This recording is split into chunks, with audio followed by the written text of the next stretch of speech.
Tan Sri Rafidah Aziz, tuan-tuan, mengatakan bahawa jangan bagi kluster mahkamah duduk di dalam kabinet.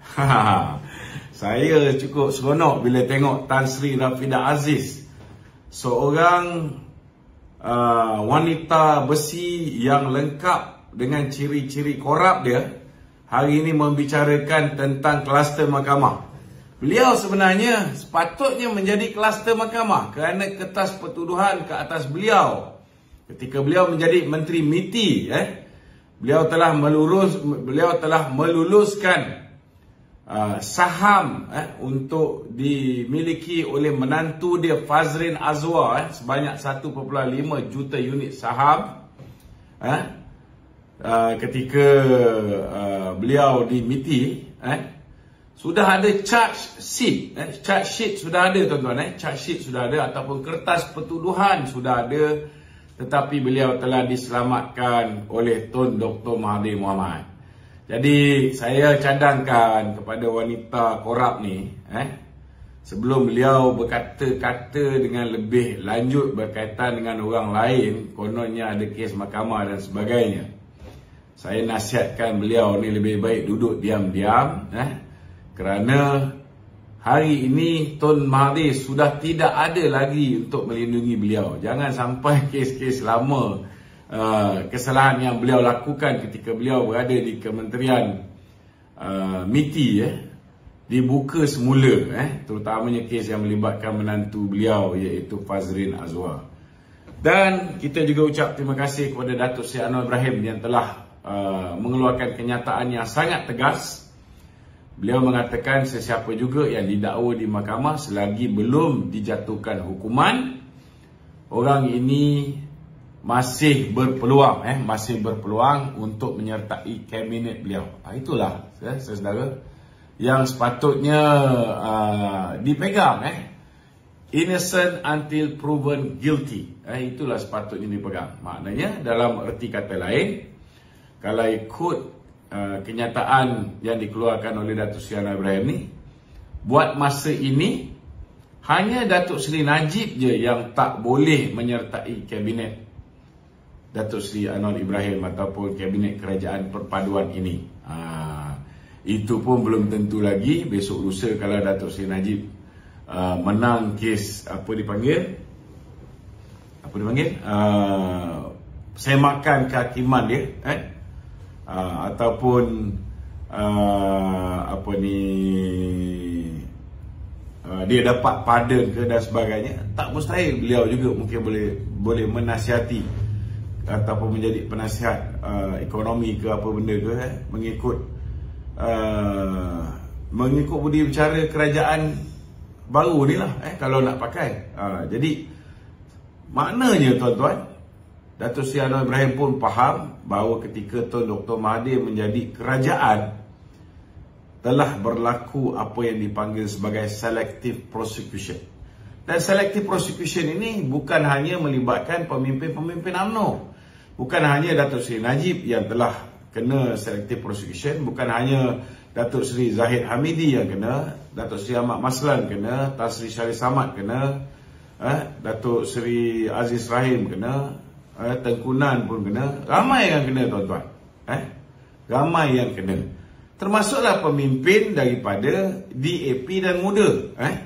Kita lihat Syed Saddiq, kalau nak ikutkan kes dia itu zaman Tun Dr. Mahathir sudah pun menjadi isu. Tetapi tidak ada sebarang pendakwaan. Hanya bila Syed Saddiq sudah tidak bersama dengan Tan Sri Muhyiddin dalam sebuah kerajaan yang sama, barulah pendakwaan dilakukan ke atas Syed Saddiq. Maknanya politically motivated prosecution ataupun pendakwaan yang bermotifkan politik. Begitu juga dengan Lim Guan Eng. Takkan sebagai Menteri Dalam Negeri Tan Sri Muhyiddin Yassin tidak tahu tentang kes terowong dasar laut. Dia tahu, tetapi tidak ada sebarang pendakwaan. Pendakwaan hanya berlaku bila Tan Sri Muhyiddin sudah tidak ada di dalam satu pakatan bersama dengan Lim Guan Eng. Jadi dalam erti kata lain, Lim Guan Eng juga berhadapan dengan pendakwaan terpilih. Jadi saya ucap terima kasih kepada Datuk Seri Anwar Ibrahim kerana beliau berpegang pada prinsip everybody is innocent until proven guilty. Dan dalam erti kata lain, kerajaan Mahathir seperti mana didedahkan dalam buku Justice in Wilderness yang telah dikarang oleh bekas Peguam Negara Tan Sri Tommy Thomas sendiri, beliau telah mengemukakan lebih kurang 19 dakwaan tentang salah laku kerajaan Pakatan Harapan di bawah pimpinan Tun Dr. Mahathir.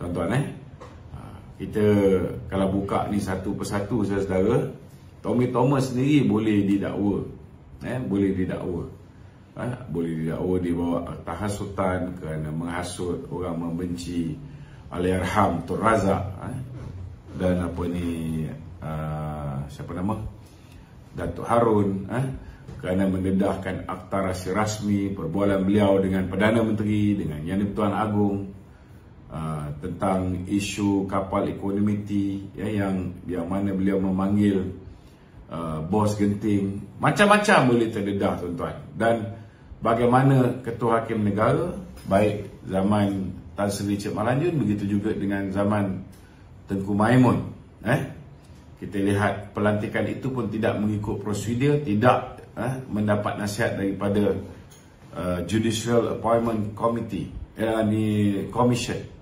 iaitu Suruhanjaya Pelantikan Kehakiman, di mana hanya nasihat daripada Peguam Negara kita boleh lantik Ketua Hakim Negara. Jadi saya yakin Datuk Seri Anwar Ibrahim pun tahu bahawa berlakunya kepincangan dalam soal Badan Kehakiman ketika kita berada di bawah kerajaan balas dendam pimpinan Tun Mahathir dan juga Muhyiddin Yassin. Jadi itu ucap tahniah, terima kasih sekali lagi kepada Datuk Seri Anwar Ibrahim kerana beliau firm, seseorang itu tidak bersalah sehinggalah dia didapati bersalah oleh mahkamah. Dan dalam kes Datuk Seri Zahid, beliau telah dilepaskan untuk 40 pertuduhan yang pertama. Dan sudah pasti Datuk Seri Anwar sendiri tahu bagaimana berlakunya selective prosecution. Dia terima duit sumbangan dana politik yang tak sepatutnya menjadi isu kerana tidak ada larangan untuk menerima dana politik. Sudah dijadikan isu. Beliau juga bukan beliau seorang yang menerima dana daripada UKSB. Tun Mahathir menerima 2.6 juta ringgit daripada UKSB melalui suami kepada anak saudara beliau, Puan Sri Yasmin, iaitu Tan Sri Rahman. Muhyiddin juga menerima 1.3 juta daripada UKSB. Isyamuddin Tun Hussein juga terima, Khairi Jamaluddin juga terima, Syafiq Abdal juga terima, Hanifah Aman juga terima. Tetapi saudara, hanya Datuk Seri Anwar Ibrahim, Datuk Seri Zahid Hamidi yang didakwa. Ini jelas menunjukkan terdapat selective prosecution. Jadi saya yakin atas maklumat-maklumat ini yang menyebabkan Perdana Menteri merasakan bahawa sesiapa juga berhak untuk menyertai kabinet beliau selagi mereka belum didapati bersalah di mahkamah. Dan apa dipanggil, sehingga ia didapati bersalah di peringkat yang tertinggi. Bila dia didapati bersalah di peringkat yang tertinggi dan dia tidak merayu lagi, tidak membuat semakan kehakiman, tidak mendapat apa yang dipanggil sebagai royal pardon, maka secara automatik keahlian mereka sebagai ahli parlimen juga tergugur dan kelayakan mereka untuk diangkat duduk di dalam kabinet juga tergugur secara automatik. Selagi belum sampai ke tahap itu, seseorang itu masih lagi layak untuk memegang jawatan di dalam kabinet. Okey? Jelas Alright, silakan. Tok, ya. Nak tanya pasal Haji Adi punya statement semalam. Haji Adi, dia bagi statement lah. Dia kata adakah Tian Gol dialih kepada yang kalah tu. So dia punya ayat ni seolah-olah dia mempertikai kuasa kebawahan itu angku tu. Sebab itu aku yang komen. Bagi saya, kenyataan yang dikeluarkan oleh Tan Sri Haji Adi ni amat-amat biadab. Sebagai seorang ulama, beliau tidak sepatutnya mengeluarkan kenyataan sedemikian rupa, menghina ke bawah Yang Maha Mulia Seri Paduka Baginda Tuan Agong. Nasib baik bukan saya yang agung. Kalau saya yang agung, dah lama saya tarik balik Tan Sri dia ni. Dia menuduh ke bawah duli Yang Maha Mulia Seri Paduka Baginda Tuan Agong sebagai mengalihkan tiang dan mengangkat orang yang kalah sebagai kerajaan yang memerintah. Saya tak faham macam mana Haji Hadi ni begitu tumpul pemikiran dia. Kita nak cakap keras, tapi kita cakap dengan bahasa yang sangat lembut, tuan-tuan. Bagaimana dia tak boleh beza sama ada 82 kursi dengan 73 kursi yang mana satu besar?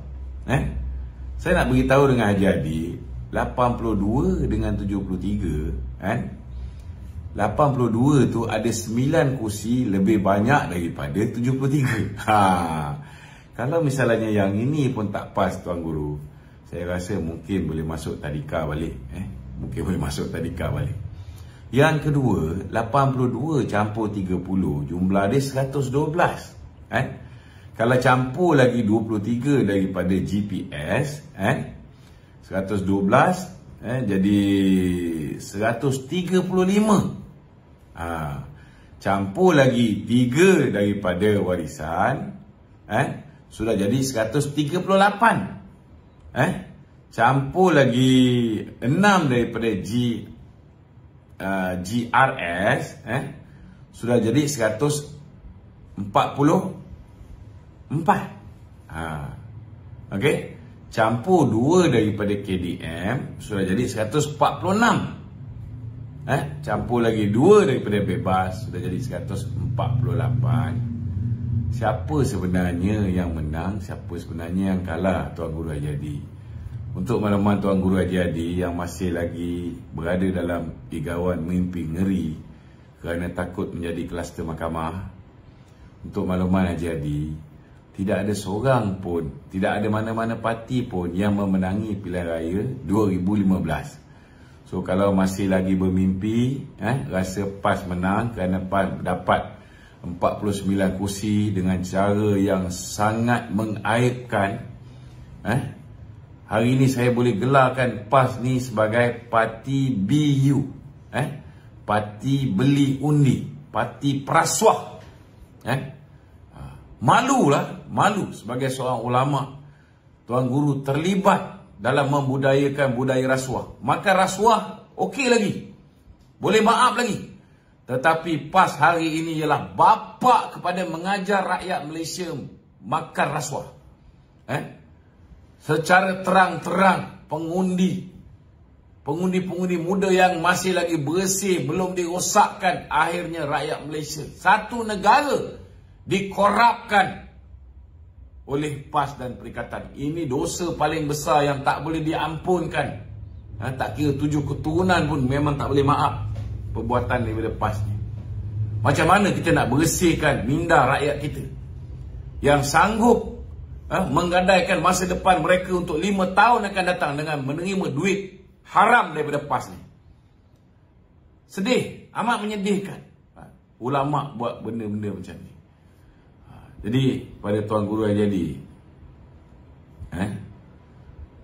kita harap terimalah hakikat bahawa tidak ada sesiapa yang memenangi pilihan raya. Cuma hari ini Tuan Guru Haji Hadi kena beritahu dengan pengikut-pengikut PAS, orang yang sebenarnya mengangkat Datuk Seri Anwar Ibrahim sebagai Perdana Menteri ialah Tan Sri Muhyiddin Yassin.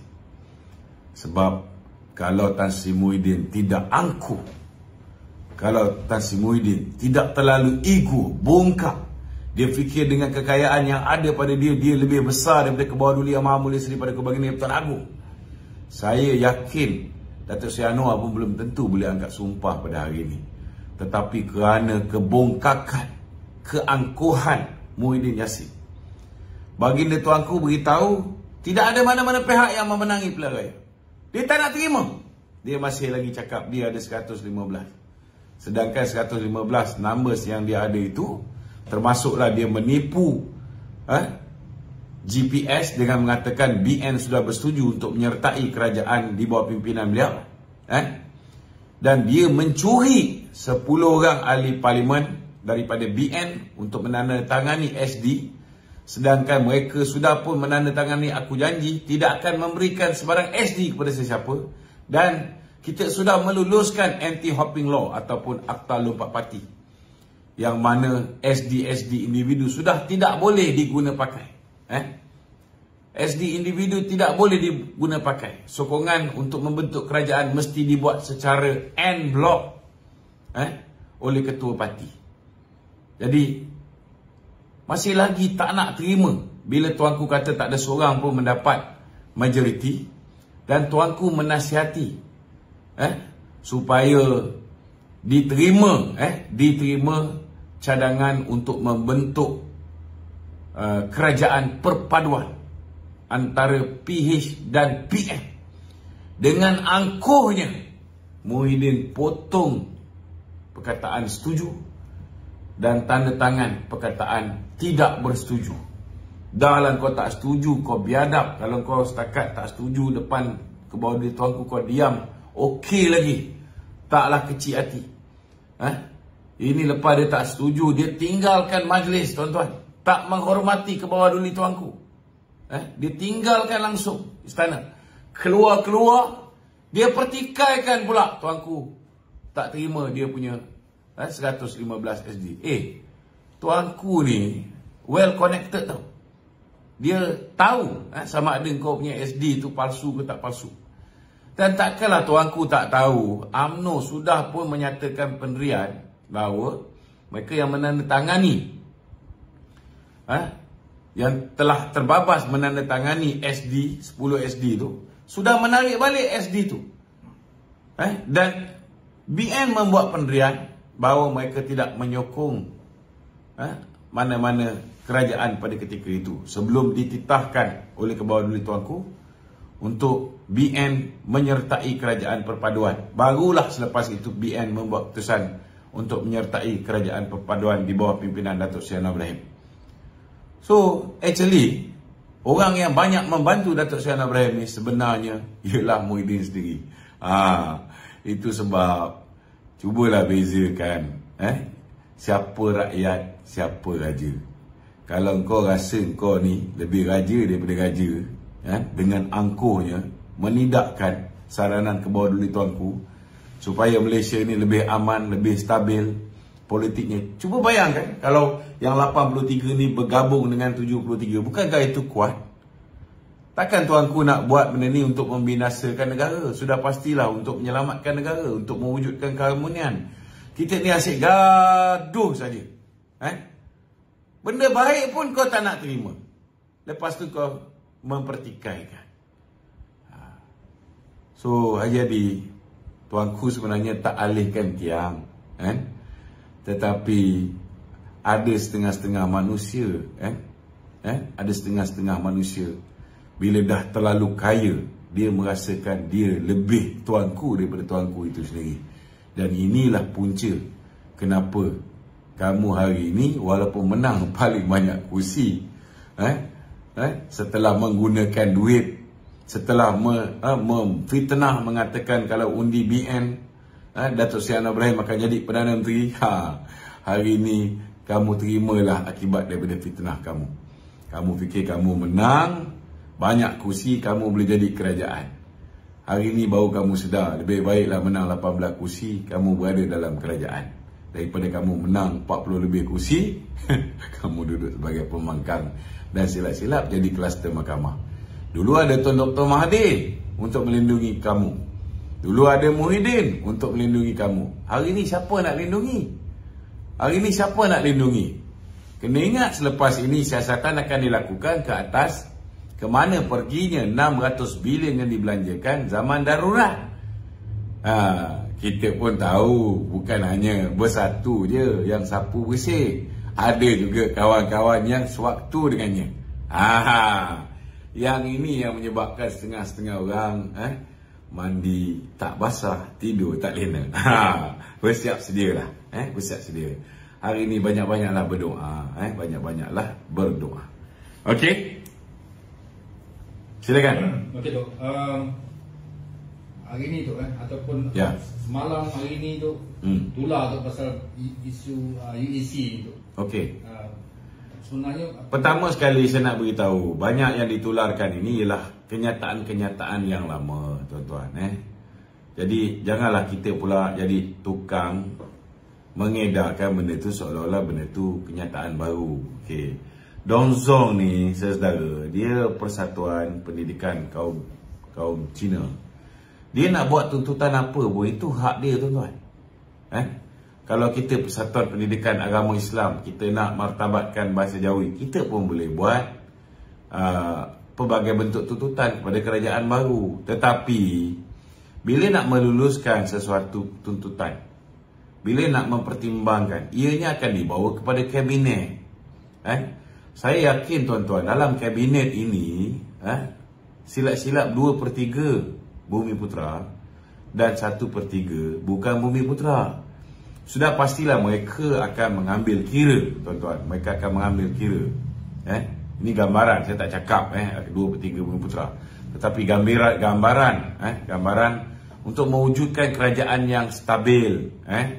Sudah pastilah kita tak nak apa yang berlaku dalam tempoh 22 bulan itu berulang kembali, yang menyebabkan akhirnya kerajaan bungkus, tuan-tuan. So biar Dongzong nak buat kenyataan apa-apa, tetapi last kali tuan-tuan tengok, adakah ianya menjadi realiti? Adakah ianya diluluskan oleh kabinet? Kabinet pun belum tubuh, tuan-tuan. Bagilah masa kabinet tu ditubuhkan. Bagilah masa mereka bijak pandai. Daripada hari ni saya nak beritahu, tuan-tuan, kursi yang mungkin UMNO dapat tak banyak, kursi yang PKR dapat tak banyak, kursi yang Parti Amanah dapat tak banyak, kursi yang DAP dapat pun tak banyak.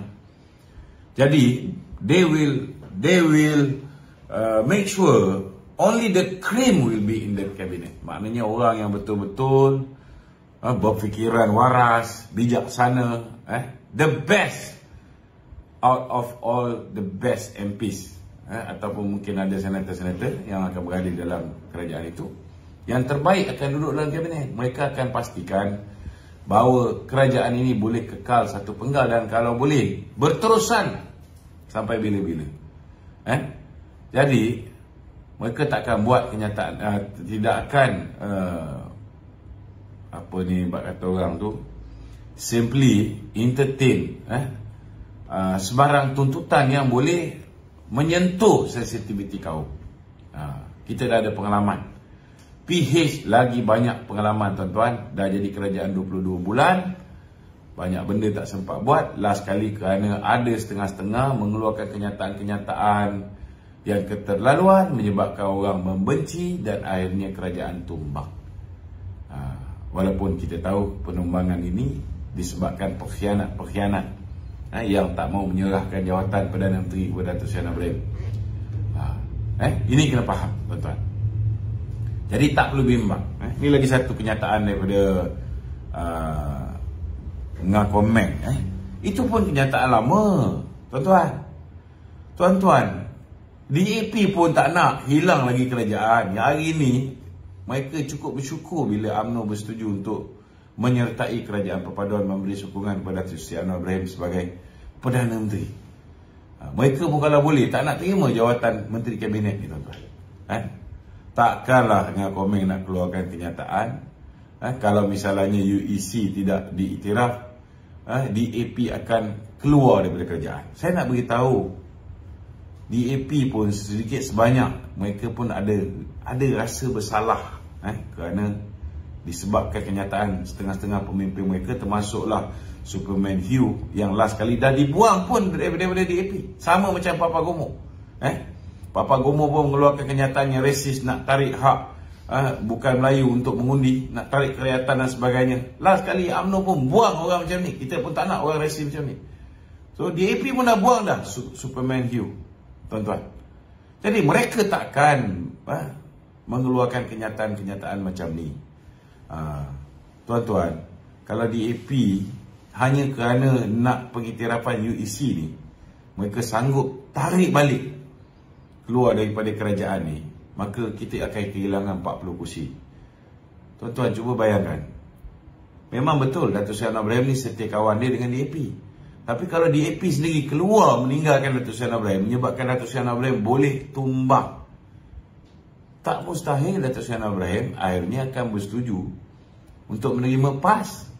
Tuan-tuan jangan lupa, PAS juga berminat untuk menyertai kerajaan perpaduan ni. PAS ada lebih daripada 40. Jadi apa untungnya pada DAP? DAP pun akan rugi. Betul tak? Dan kerajaan tu pun nanti GPS ada lebih kurang 13 orang tak boleh terima PAS. Mereka pun akan tak comfortable kalau PAS masuk. So dia tidak akan ada win-win situation. Dia akan lose-lose situation, tuan-tuan.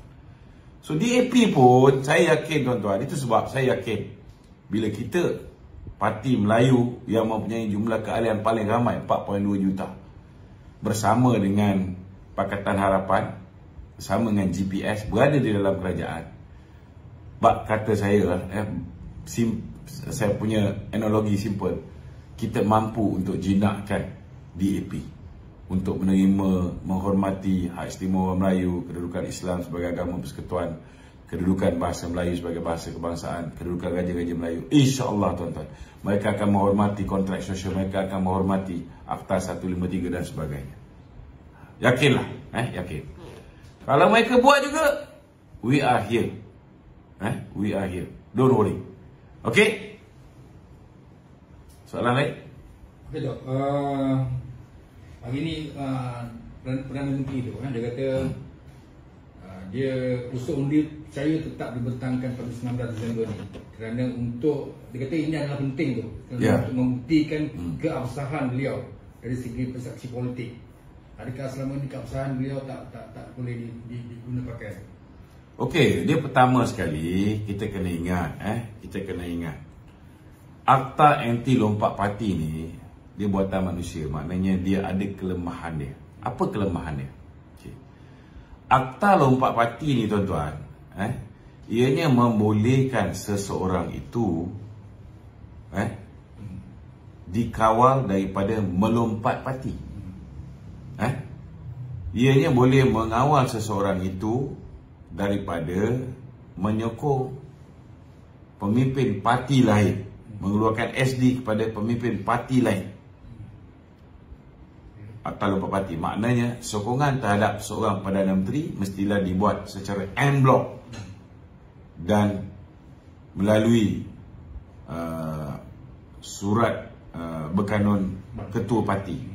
Kalau ketua parti mengatakan dia nak Datuk Seri Anwar Ibrahim, maka surat berkanun ketua parti mewakili semua, contohnya BN ada 30 orang ahli parlimen, itu je yang akan digunakan pakai untuk mengangkat Perdana Menteri di bawah Seksyen 40 Perlembagaan Persekutuan, perkara 40 dalam kurungan 2 Perlembagaan Persekutuan.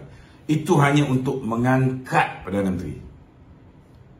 Tetapi di dalam parlimen, setiap ahli parlimen mempunyai immunity. Kalau contohnya berlaku pengundian dalam sesuatu usul, ahli parlimen boleh mengundi mengikut ketetapan parti, atau dia boleh mengundi bercanggah dengan ketetapan parti. Tak hilang kursi dia sebagai ahli parlimen. Kalau dia lompat parti, kursi dia hilang. Kalau dia dipecat daripada parti, kursi dia tak hilang. Kalau dia di dalam parlimen, parti membuat keputusan menyokong Datuk Seri Anwar Ibrahim, tiba-tiba dia membuat keputusan tidak menyokong Datuk Seri Anwar Ibrahim. Masa Datuk Seri Anwar Ibrahim mencadangkan supaya dibuat undi percaya ke atas diri dia. Katalah MPBN ada 30, kita tahu ada 10 orang ni awal-awal dah bagi undi pada Tasrimuddin Yassin. Betul tak? Orang ni berhak untuk mengundi tidak percaya kepada Datuk Seri Anwar Ibrahim. Berhak. Ini kena faham ni. Berhak. Jadi saya nak beritahu, kita tak boleh bimbang.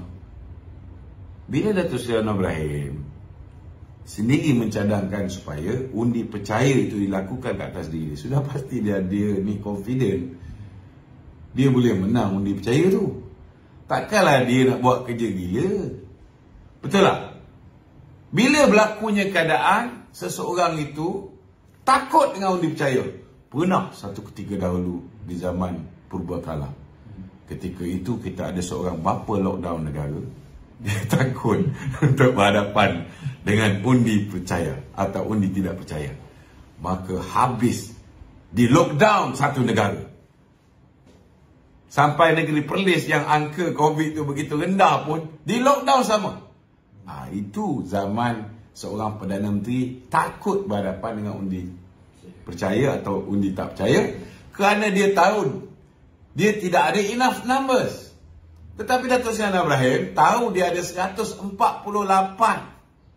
Kalau yang 10 orang daripada UMNO ni masih lagi, bukan daripada UMNO, daripada BN, sebab melibatkan 2 orang daripada MCA dan 1 orang daripada MIC yang telah berpaling tada menandatangani SD yang sepatutnya tidak ditandatangani. Kalau dia ambil tindakan disiplin, kursi mereka 10 orang ni memang akan kosong. Kalau parti nak meneruskan tindakan disiplin, memang kosong. So kalau hilang tu pun, kita hilang daripada 148, hilang 10, kita masih ada lagi masih ada lagi 138. GPS ada 23. 23 ni awal-awal lagi 13 tak nak bersama dengan PAS. Worst case scenario, katalah 10 orang. 10 orang ni pun selepas ini insya-Allah, saya yakin, ini saya punya pandangan.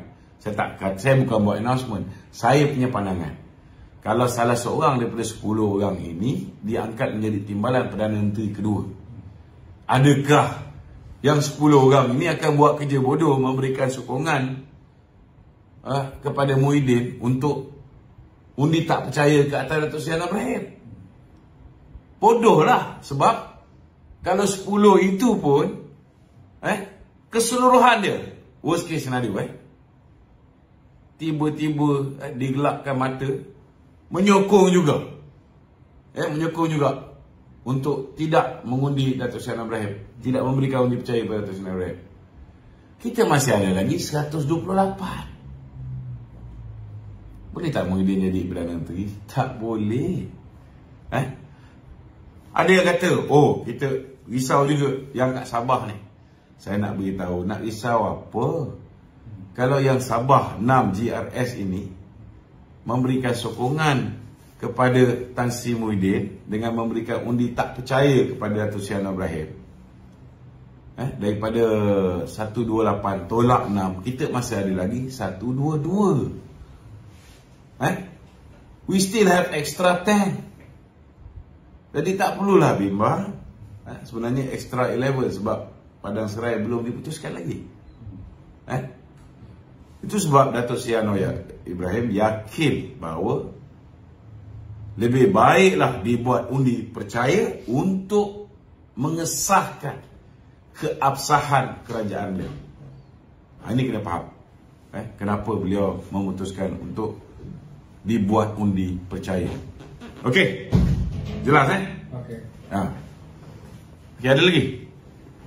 Okey. Ada 2 PRK. Ada 2 PRK datang.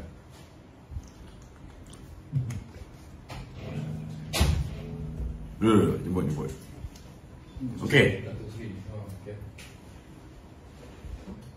Ada 2 PRK bakal diadakan tu. Dan pembuangan undi pada 5 Disember tu. Ya. So calon PH di Tioman tu sedia beri laluan kepada BN. Alhamdulillah, kita ucap terima kasih kepada calon PH yang sedia memberi laluan kepada Barisan Nasional di Tioman. Di Tioman.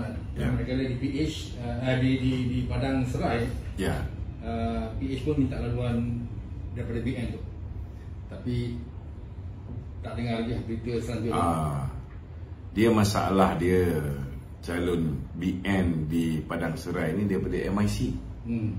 So saya tak nak komen banyak sebab MIC pun suruh Datuk Zahid letak jawatan sebagai pengurusi BN. Apa yang pasti, saya tidak akan turun untuk membantu calon MIC selagi Presiden MIC tidak memohon maaf kepada Dato' Seri Zahid. Ini pendirian saya. Dan saya yakin ramai orang UMNO nak tengok sikap biadab MIC ni. Kalau mereka tidak memohon maaf kepada Presiden UMNO, mereka masih lagi nak meneruskan agenda, kita tengoklah. Kita tengok di mana kekuatan MIC. Di mana kekuatan MIC bila nak berhadapan dengan pilihan raya kalau tanpa bantuan daripada UMNO. Di sendiri kena ingatlah. Bagi saya secara peribadi minta maaf, saya tidak akan pergi selagi Presiden MIC tidak memohon maaf kepada Dato' Zahid. I am firm about this. Okay? Betul.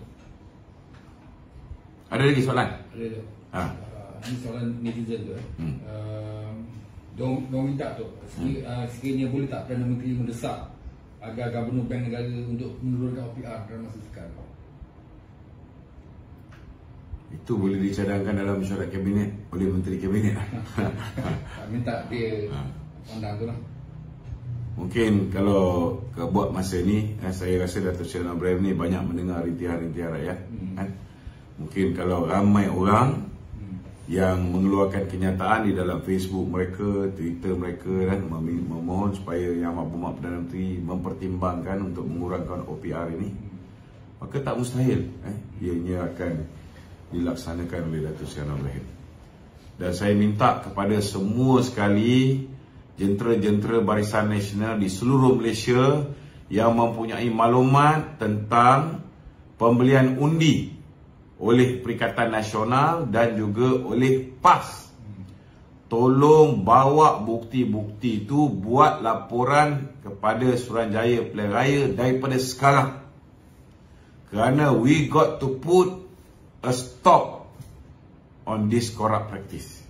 Kita tak boleh biarkan. Kalau sampai bila lah tuan-tuan, setiap kali pilihan raya parti ni beli undi, tuan-tuan, negara kita akan rosak, saudara.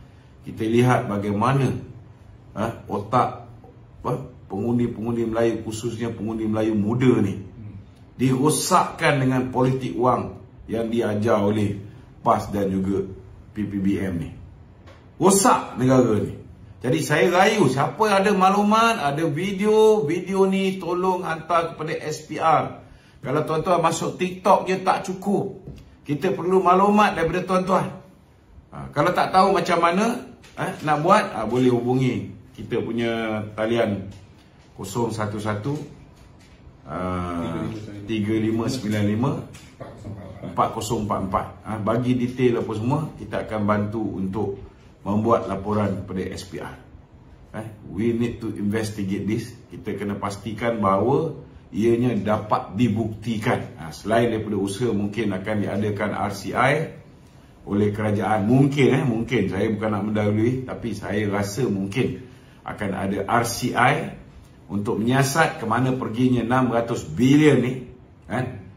Tapi kalau ada bukti-bukti mereka menggunakan duit ini lebih cantik.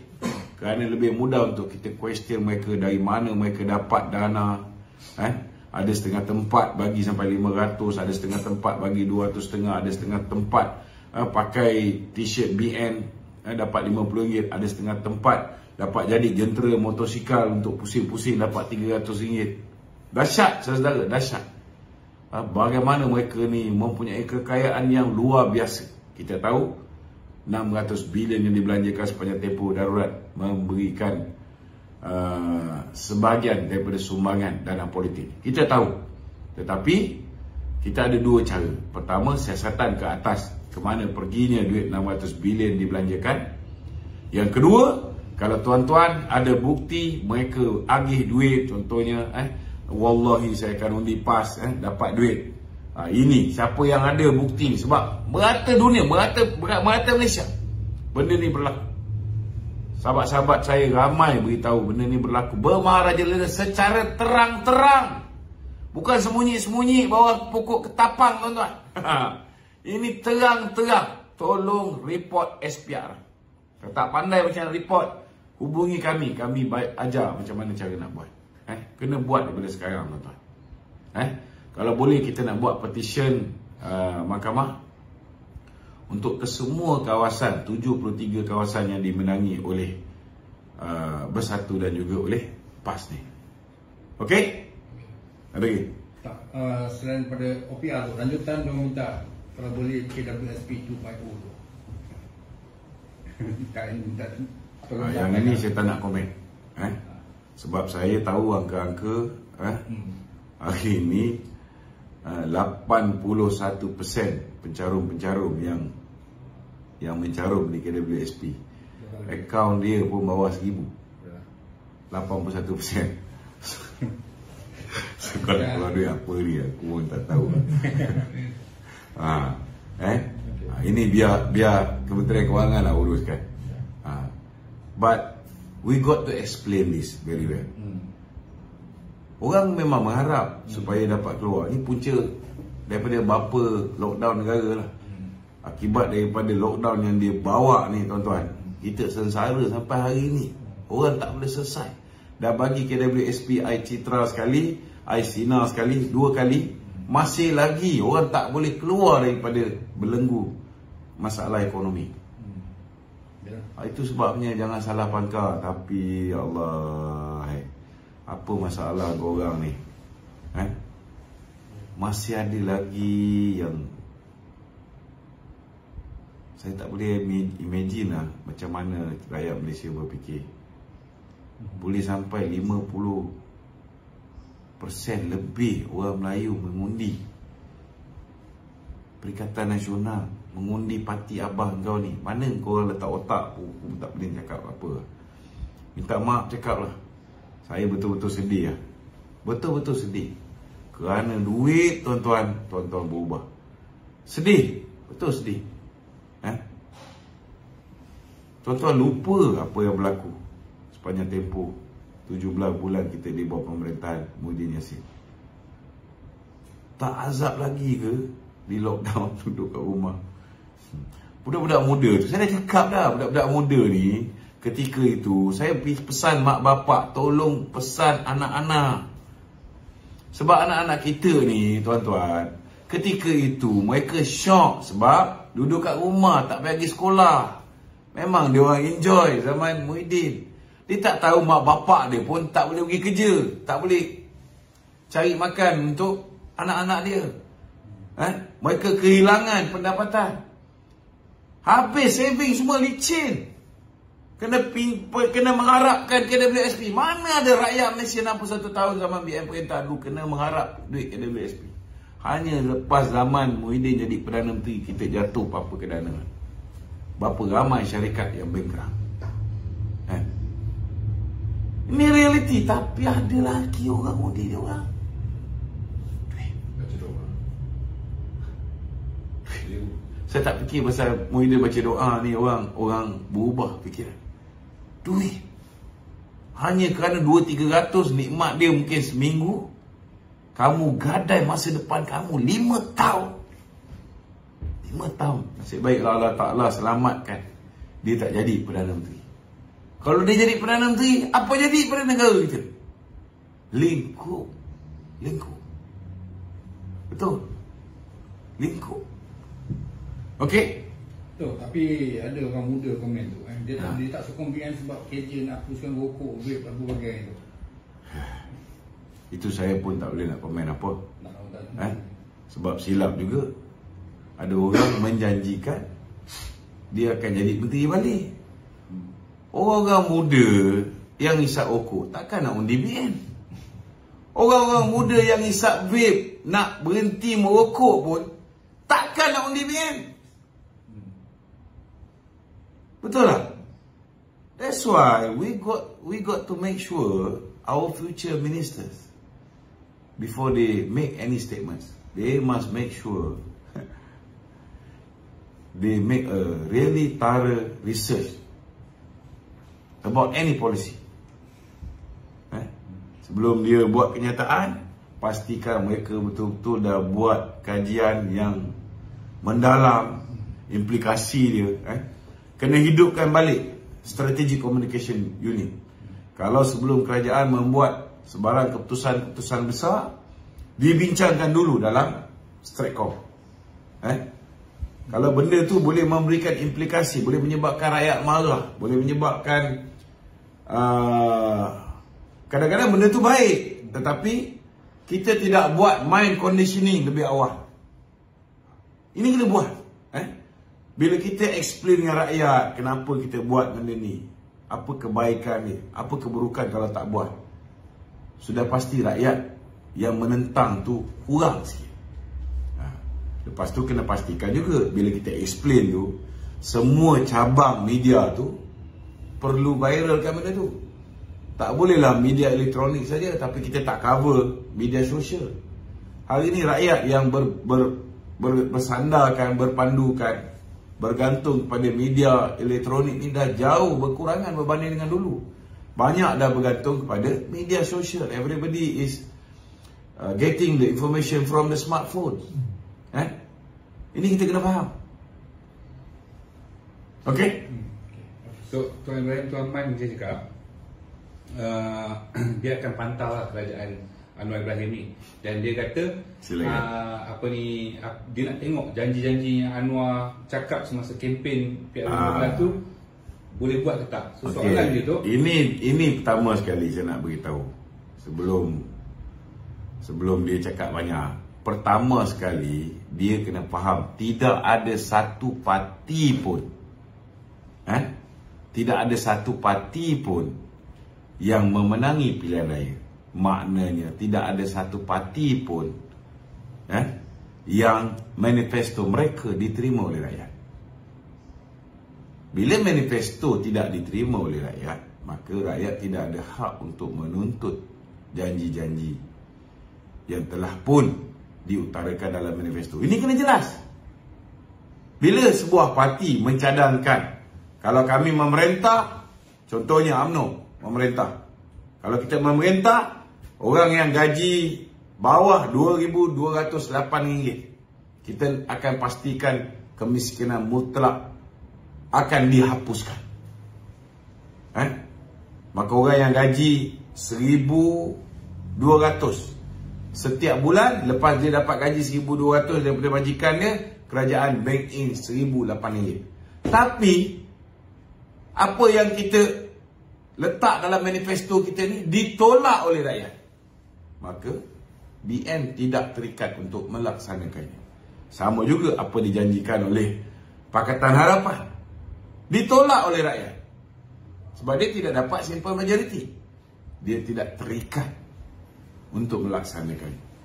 Apa dijanjikan oleh Perikatan Nasional, dia juga tak terikat untuk melaksanakannya. Kalau mereka selepas ni ada peluang tebuk atap ataupun buat pintu belakang lagi sekali. Tidak ada parti yang wajib melaksanakan manifesto sebab manifesto semua pihak ditolak oleh rakyat. Ada kena jelas. Yang kedua, jadi macam mana kerajaan ini akan beroperasi?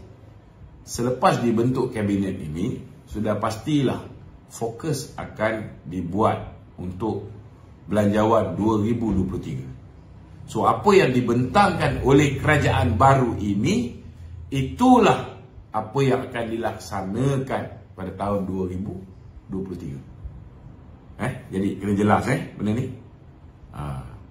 Tapi saya seronok dengan kenyataan Tuan Ibrahim, Tuan Man. Saya sangat bersetuju. Dia mengatakan bahawa orang baik tidak boleh duduk bersama dengan orang jahat. Memang betul Tuan Ibrahim, Tuan Man. UMNO hari ini alhamdulillah sebuah parti yang sangat bersih. Amat jijik kalau UMNO ni duduk bersama dengan parti korup yang merasuah rakyat untuk menang pilihan raya. Kita tak boleh duduk bersama dengan PAS, kita tidak boleh duduk bersama dengan PPBN. It is very wrong.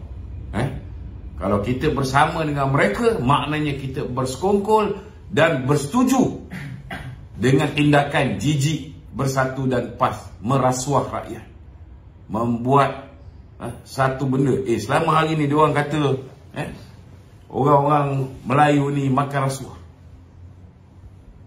Ada yang kata, oh yang Cina bagi rasuah.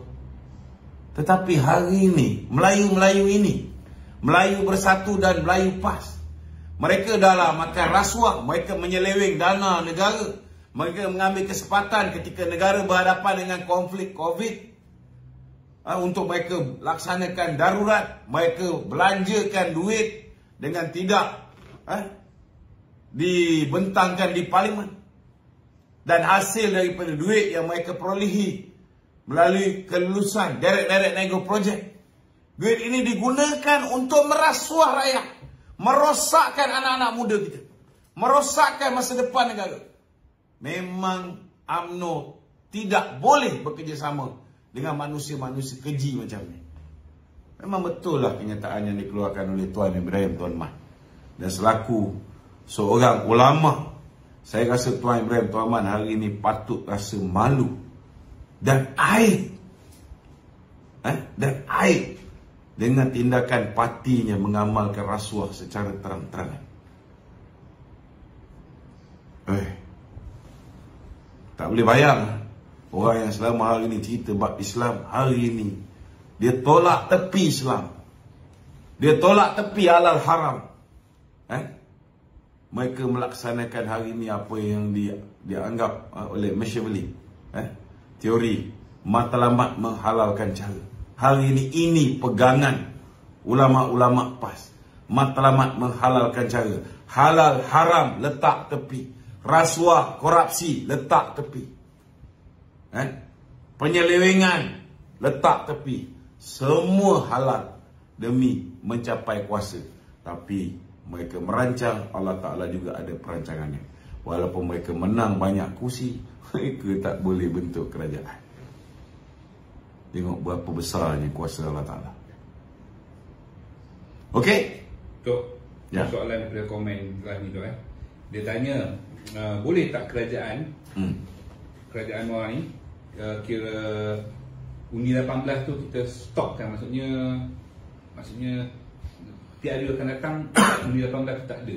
Sebab diorang kata banyak yang tak matang lagi untuk mengundi tu. Saya bersetuju. Saya rasa had usia 21 tahun tu lebih matang untuk membuat penilaian. Sebab ramai yang merungut, tak boleh bezakan PN dengan BN pun. Ada yang kata kami nak undi PN kerana Datuk Seri Ismail Sabri banyak bagi bantuan-bantuan kepada mahasiswa dan sebagainya. Allah Akbar. Dia orang pun tak boleh bezakan Datuk Seri Ismail Sabri itu daripada BN. Cuba bayangkan sampai ke tahap tu. So bagi saya lah, kalau kita tak educate anak-anak kita, kita tidak ada sistem pendidikan yang menerapkan nilai-nilai murni, memberikan didikan, jangan ambil rasuah macam mana anak-anak muda yang baru berusia 18 tahun kali pertama mengundi ni menerima rasuah daripada PAS dengan Bersatu ni. Kalau kita tak didik dia orang tolak rasuah, jangan sampai korbankan masa depan untuk tempoh 5 tahun hanya dengan duit yang dapat dinikmati dalam tempoh begitu singkat, saya rasa rosak. Lebih baiklah kita patah balik, betulkan keadaan. Kalau kita boleh bagi education, political education daripada di bangku sekolah, bagi budak-budak ni faham betul-betul, then mungkin 5 tahun daripada sekarang mereka bersedia. Tetapi kalau kita tak mampu nak educate dia orang ni dan mentaliti tetap sama macam apa yang berlaku dalam pilihan yang lepas, Jahanam negara. Okey? Last soalan tu. Soalan terakhir. Ni soalan pada WhatsApp. Okey. Sebelum ni diumumkan ada lebih 50,000 kontraktor kecil yang gulung tikar tu. Ya. Jadi soalan dia, adakah wajar kerajaan Anwar Ibrahim ni bantu kontraktor kecil ni tu? Saya yakin Datuk Seri Anwar Ibrahim dan kabinet baru dia nanti akan mengusahakan. Dan semalam bila dia berjumpa dengan jawatan kuasa Majlis Tindakan Kuasa Hidup Negara, selain daripada dia mengeluarkan kenyataan bahawa selepas ini subsidi akan dibuat secara bersasar, dia juga mengeluarkan kenyataan mengatakan bahawa pemain-pemain industri juga akan dibantu, tetapi menggunakan kaedah-kaedah bukan secara subsidi, tetapi dengan memudah cara, dengan memberikan galakan-galakan dan macam-macam lah kaedah yang boleh ni, insentif-insentif yang boleh diwujudkan kepada golongan-golongan peniaga ni, termasuklah mereka-mereka yang 50,000 orang yang terkesan. Banyak kaedah boleh ditolong dia orang ni. Mungkin jumlah contohnya lah orang yang jatuh bankrupt, terutamanya akibat daripada perbuatan durjana Muhyiddin lockdown satu negara. Ramai yang bankrupt, tapi bankrupt ni bukan memakan belanja yang banyak. Mungkin 50,000 dia orang pinjam bankrupt, 60,000 dia orang pinjam bankrupt. So mungkin kerajaan kena fikirkan macam mana mekanisme supaya orang yang bankrupt ini diberikan peluang kedua. Mungkin selepas 5 tahun ke, selepas 3 tahun ke. Tetapi kalau jumlah dia besar, takkan lepas 3 tahun dah clear. Betul tak? Kita pun kena berlaku adil juga pada bank. Kalau gitu ramai orang pergi pinjam kat bank, dia dapat duit, dia tak bayar. Dia bankrupt. Tapi dia boleh hidup mewah. Dia bankrupt. Lepas 5 tahun, dia dah clear bankruptcy. Kita pun tak nak orang ambil kesempatan, kan? Kita nak pastikan orang yang betul-betul terkesan. Contohnya guarantor, yang jatuh bankrupt. Bukan kerana kesalahannya, kerana orang lain. Mesti ada solusi untuk mereka keluar daripada masalah kewangannya. Kerana bila dia bankrupt, ia menjejaskan masa depan dia, ianya menjejaskan peluang mereka untuk bangkit kembali dalam perniagaan. So benda ni membunuh mereka. So kerajaan sudah pasti, saya yakin kerajaan baru ni akan memikirkan macam mana cara mereka boleh buat benda ni. Okey? Ya. Yang memang tanya tu, khabar Tun Dr. Mahathir tu, khabar dia pension ke, dia akan buat sesuatu lagi ke? Saya tak boleh komen bagi pihak Tun Dr. Mahathir. Tuan-tuan tanyalah dengan Mukris Mahathir, atau tanya dengan Mirzan Mahathir, tanya dengan Marina Mahathir, atau tanya dengan Mohzani Mahathir. Saya bin Adab. Bukan bin Laden, bin Adab. Okey? Sekali lagi saya nak ingatkan, kita ada nano clean ball ni. Saya nak cari agent seluruh negara yang boleh jadi stokis. Modal hanya 2,800. Kalau nak modal tak cukup kuat, kita akan bantu juga supaya anda boleh jual. Satu biji ni RM80 harga jualan dia. Kalau orang yang cuci baju pakai deterjen, dia dah tak payah pakai sabun basuh, tak payah pakai stain remover, tak payah pakai softener. Ianya organik. Anak-anak kita pun boleh masukkan baju dalam washing machine, campak je bola ni. Kalau hari-hari, setiap hari basuh baju 1 hari sekali, bola ni boleh tahan 1 tahun. Kalau 2 hari sekali basuh baju, bola ni boleh tahan 2 tahun. Kalau 3 hari sekali basuh baju, bola ni boleh tahan 3 tahun. Jadi tolong hubungi nombor ni 018-246-7078. Kita akan bagi percuma. Kita akan bagi percuma ni tuan-tuan, magic stain remover juga. Dan siapa yang jadi stokis, kita akan bagi t-shirt free hari ni. Kita akan bagi t-shirt free. Okey? Saya ada satu soalan. Dulu semasa negara berhadapan dengan kegawatan ekonomi, kerajaan tubuhkan dana harta untuk selamatkan gergasi korporat. Boleh tak sekarang ni kerajaan tubuhkan dana rakyat, selamatkan rakyat yang dalam kesusahan? Saya yakin untuk rakyat ni, kerajaan baru ni sudah ada perancangan dia. Sudah ada perancangan dia untuk mengatasi masalah rakyat. Mungkin untuk peniaga-peniaga yang kita nak supaya boleh keluar daripada masalah yang telah dibuat oleh Muhyiddin kerana menutup pintu ekonomi. Ini mungkin kerajaan kena fikirkan macam mana mekanisme. Saya rasa pun ramai orang juga menunggu apa dah jadi dengan GKP. GKP ni kena ingat itu dilaksanakan zaman kerajaan dulu. Jadi zaman sekarang ni tak ada. So kalau kerajaan sekarang ni memikirkan perlu dibantu usahawan-usahawan baru dan sebagainya, maka mereka akan fikirkan apa cara terbaik. Bukan hanya untuk membantu the B40, kita akan bantu M40, kita juga akan bantu the top 20. Cuma cara bantu tu tak bolehlah sama.